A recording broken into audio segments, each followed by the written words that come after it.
Hello everyone and welcome back to the Further Depths Ashes of the Empire campaign with Music Arc. We're here looking at these forces. I was messing around with their sub-vehicles, making sure the right things were docked to the right vehicles, when I noticed that just to the west, over these mountains, there is a resource zone. Now we're pushed pretty far into the Dustwind Gypsies territory, so I can only imagine that they must have some of their stronger stuff defending this. At least I think that's how it works. So we're gonna rally some forces over here. Now I want to take this chance to test out the Promachoi. This is the revolving blast gun ram vehicle that I have put together, and I want to use it against the Dustwind Gypsies to see how it fares, so that if it needs any tweaking, changes, or, I gotta test before we go up against something that's really dangerous, where I really need to use a design like that. I want to know that they work. So we're going to rally a small army over here.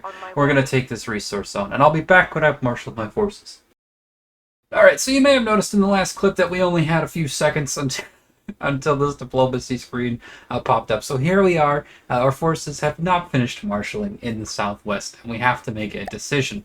Now, apparently, we do actually have to pick a fight with somebody. We can't just do nothing. So I'm looking at this. I really wanted to just take on the white flares, but it looks like the only option we have is to join the Dustwind Gypsies against the White Flares and the Lightning Hoods. I really like the idea of taking things one faction at a time. That may not be entirely possible, but I'm still going to try to keep it that way.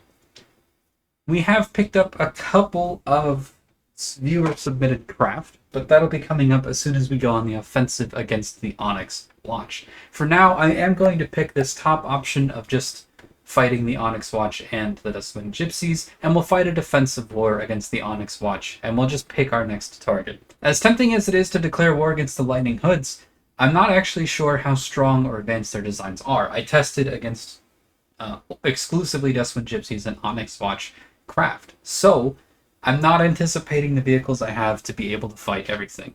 I have made a new version of the Rhino called the Triceratops, which has a shield on it, but that doesn't mean it's de facto going to be able to fight the Lightning Hoods and the Twin Guard. So we're going to declare war against the Onyx Watch next, and we're going to hold them just in a defensive position for the time being. A very short while later, we're back here in the southwest, going after that resource zone in the Dustwind Gypsies territory. We are up against a Toreg and a Tremor. Now, Toreg, we've already killed 4 of them, and the Tremor is a fairly new design. We've brought 5 Rhinos to this fight with their 3 detection vehicles as well as 2 Skeeters. We've also brought a small fleet of our Promachoi. Now, first off, looking at this thing, it has some missiles coming out the front of it. It's got 3 cram cannons. Okay, 6 cram cannons, 3 on either side, a big APS, and oh my! Oh, these missiles! My word, those are some big missiles. Okay, let it be known, this thing goes hard. It has some gigantic missiles. I also see some missiles coming out the back there. Those look like remote-guided kinetic missiles. You could tell by the head. APS on top. Second APS, that rapid-fire one, might cause more problems than the big one, just because the Rhinos, they have some vulnerabilities. If they can be hit consistently, they do go down. They do take damage. They're not overly heavily armored. They don't have heavy defensive schemes, anything like that. I also didn't have my campaign volume on. I was in the designer testing and it was loud, so I turned that off. Just make sure we get that on for the fight. I want the Promachois to go after the Tremor because it's definitely higher threat. Engaging now. Thankfully, we have a lot of allied forces, so even if those missiles can one-shot something, they're only going to one-shot one thing. Kind of peppering this with a lot. Promachois, I'm noticing, are Tokyo drifting out behind it. They're meant to ram, but they're not anticipating his movement. And I don't know how to make ramming vehicles anticipate movement. They also don't need any ammo. They are already loaded.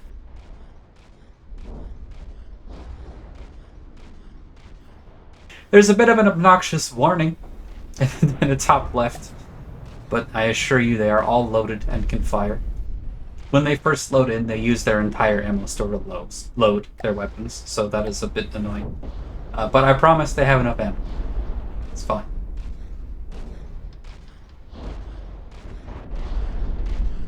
This thing, rather durable. It's taken a whole bunch of cosmetic damage, but surprisingly nothing functional has gone down. Still has all 6 of its crams and its APS. My ramming vehicles, these things, they're not fast enough and they're not stable enough. I think this thing is actually slightly faster than them. One of the advantages that you get with size is that it's very easy to make something stable.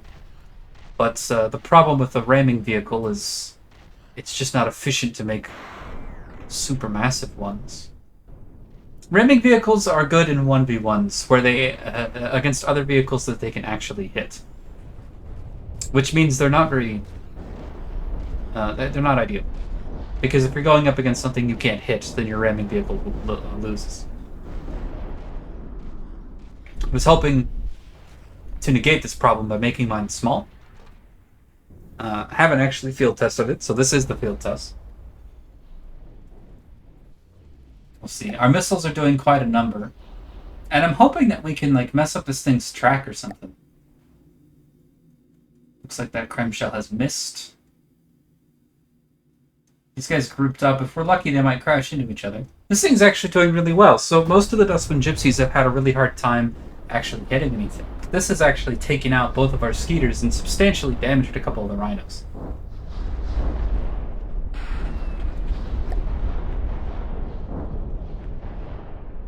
Go ahead and get onto one of these. See if I can drive one. Okay, this one's too damaged. I do have it in slow motion. I really want to see how these perform when they actually get into range and land their attacks. I'm just gonna plop down a driver's seat here.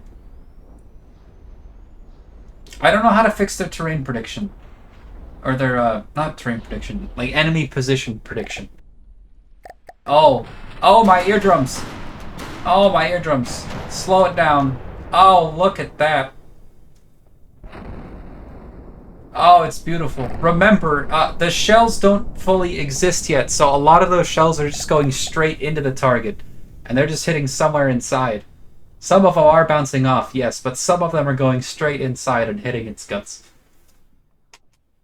Oh, that's it. Do we have any... Oh no, I've died! Can I just be a floating camera? Not really? Okay, I'll have to respawn. Alright, we respawn! Oh no, this is a mess.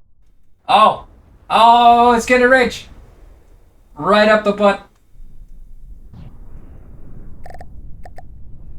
You know, I once had a submarine that was called the Reaching Rounder, but I'm kind of tempted to rename these things.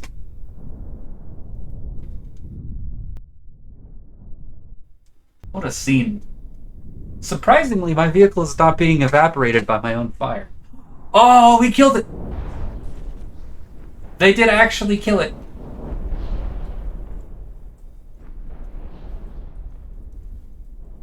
Oh, hell yeah.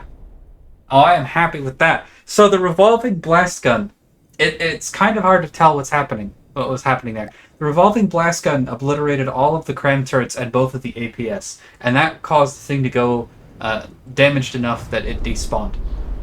The revolving blast turret's shells don't fully exist for quite a while, so if you fired something point blank, a lot of your shots will spawn in halfway inside your opponent, so they could bypass the external armor. And it's kind of like a HESH shell or a heat shell. It's a point blank melee HESH weapon, almost. It's kind of how it functions. Not exactly, but that's basically what it does. But yeah, because the shells were because they were spawning in after bypassing the armor, they knocked out the other turrets. And they did it so quickly that it was hard to tell. But the thing was at about 78% HP before that volley from the revolving blast guns. So, yeah. No, those things did really well. We only lost 2 Skeeters and we have 1 damaged Rhino, but other than that, we have some excess materials. I'm probably going to despawn the whole Promachoi force over here and have the Rhinos construct a small base. On my way, yes?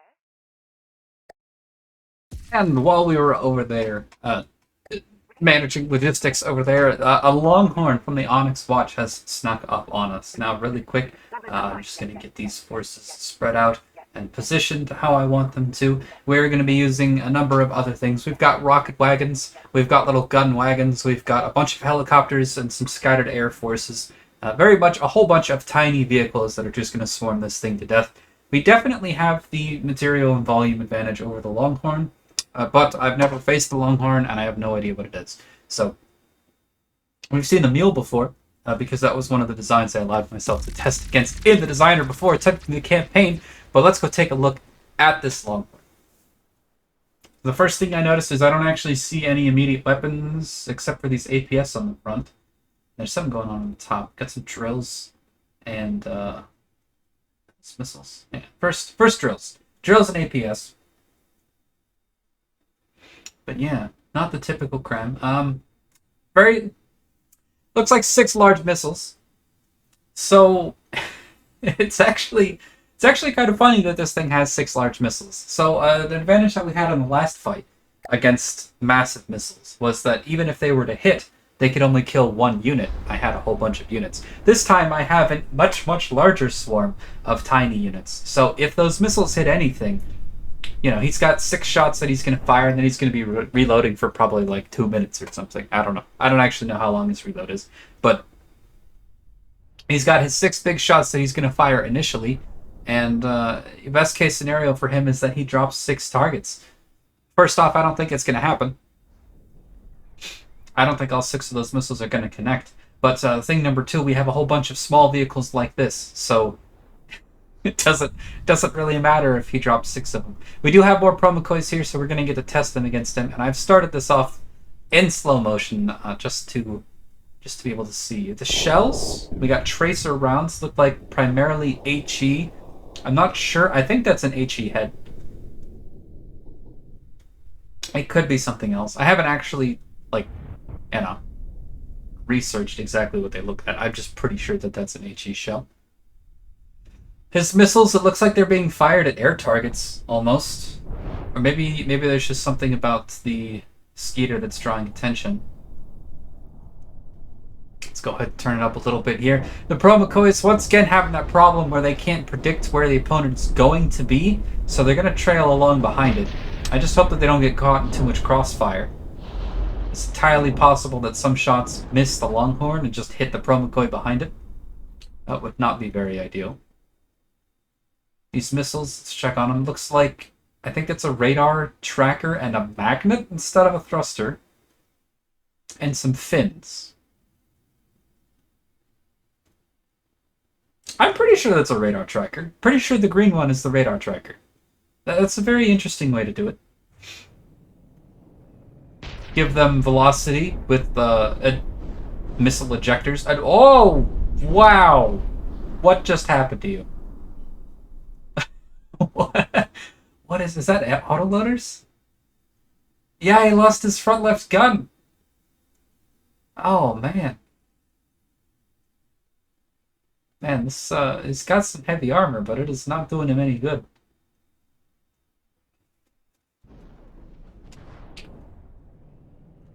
Well, that's not ideal for him. I also think his steam engine got damaged. Not sure if it's enough to take it offline, but if he does slow down, he will face a swift doom to the Promachois that are chasing him.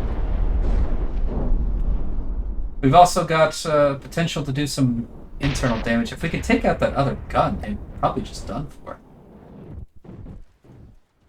Been very happy with the performance of these Tokusatai rocket wagons, though. Point blank shooting. I think that one rocket wagon is going to get ran over. Oh, nope. Nope, we're just going to kill him. Alright. We lost nothing. A couple things got scratched, but that's, if we're being real, that's more likely that friendly fire damaged them than that those large missiles hit them. Yeah, quite happy with that. We got another Longhorn flanking around us. And do they have a Rhino of their own? Oh, that is Onyx. Oh my god, it's 300,000 materials.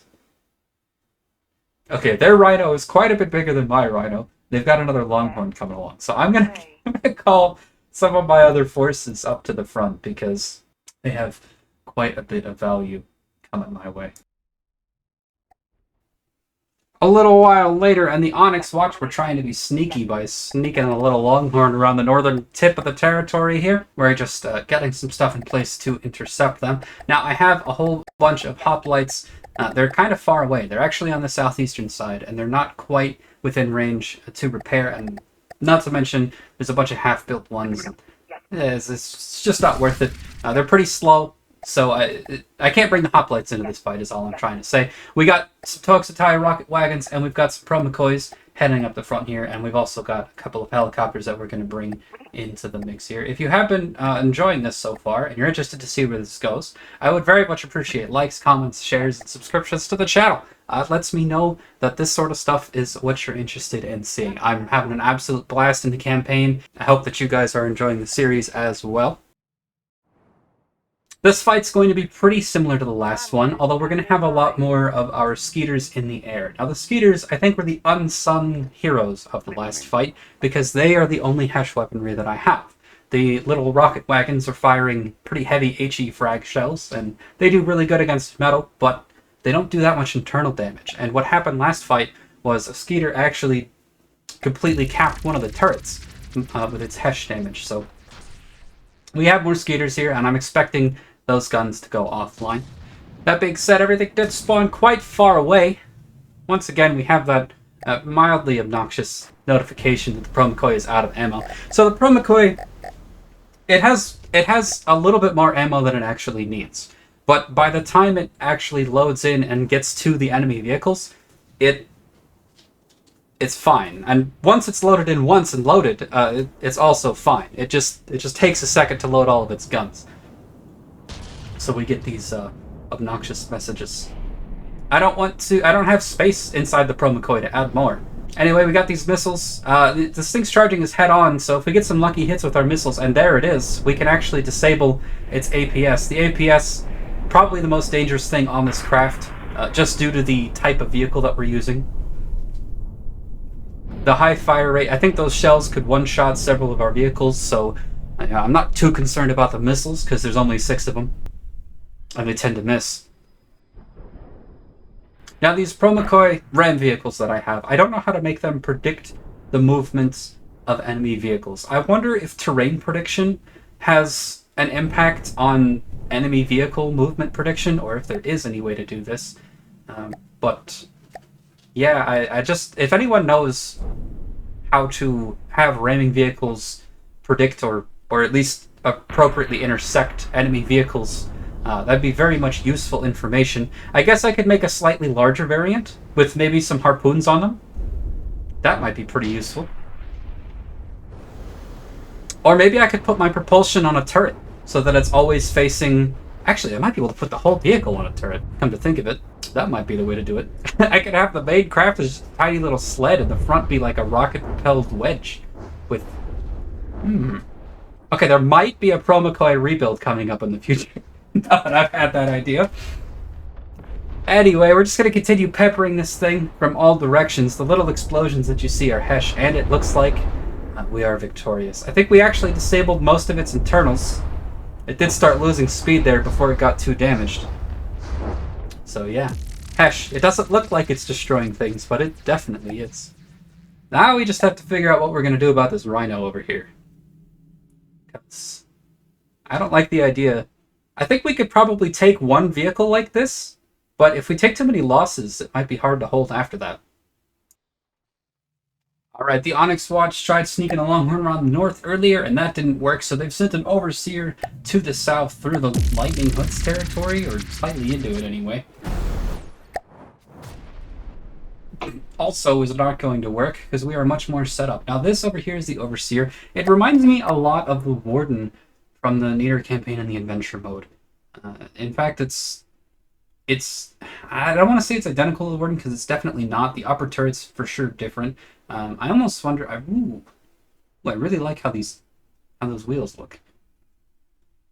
Yeah, it's definitely slightly different, but a pretty similar vibe. And I wonder if the AI is in the same spot, which it looks like it is, just down in the base beneath that upper turret, right in the middle of the craft. Now this thing, I'm not too afraid of it. I don't think it's faster than the Promachois, so if one of them catches up to it, it's going to catch it. Now it does look like I messed up the logistics, and some of my Promachois are completely out of fuel, which is not ideal, because they were the closer ones. So I'll have to fix that after the battle. But we do have some more coming, and these guys are definitely not out of fuel. and just to make sure that we have an impact, because I want to see this thing in its full glory. I'm not good enough a builder to make it actually hit the target, but I can slap a vehicle controller on there. Oh my god. Oh, it just hollowed out that entire right cannon. Oh, it's got more shells. Oh, and another one's gonna connect. Oh, look at that Tokyo Drift shotgun blast to the side. Okay, well, we've completely destroyed this right turret. Man, I love these guns. Look at all that. All that block is just from those... Oh, Jesus. Okay, we have a lot of cannons. It's gotta reset. So yeah, I love these smaller vehicles because you're up against cram cannons. The smaller the target, the harder it is to hit. And of course, if you have a small, cheap vehicle, you can bring multiple of them. So a big cram cannon might only fire, 5 or 6 times in a fight, with a high chance to miss. So yeah, sure, maybe it one-shots one of my ram vehicles, but that's, that's not that big of a loss. Speaking of loss, I did unfortunately screw up the logistics for these. So these guys have no material, and they're not able to help. But these initial Promachoi definitely severely disabled this thing. It also isn't able to run very fast. I wonder if we did hurt its engines. I'm just trying to see if I can get these guys some materials, but I think everything's out of range to share. Yes. Oh, and we've killed it. Yes. Alright. That's going to be it for this episode. We're already coming up on 22 minutes. I've been Sicargo. This has been fun, and I can't wait to see you next time on From the Dubs.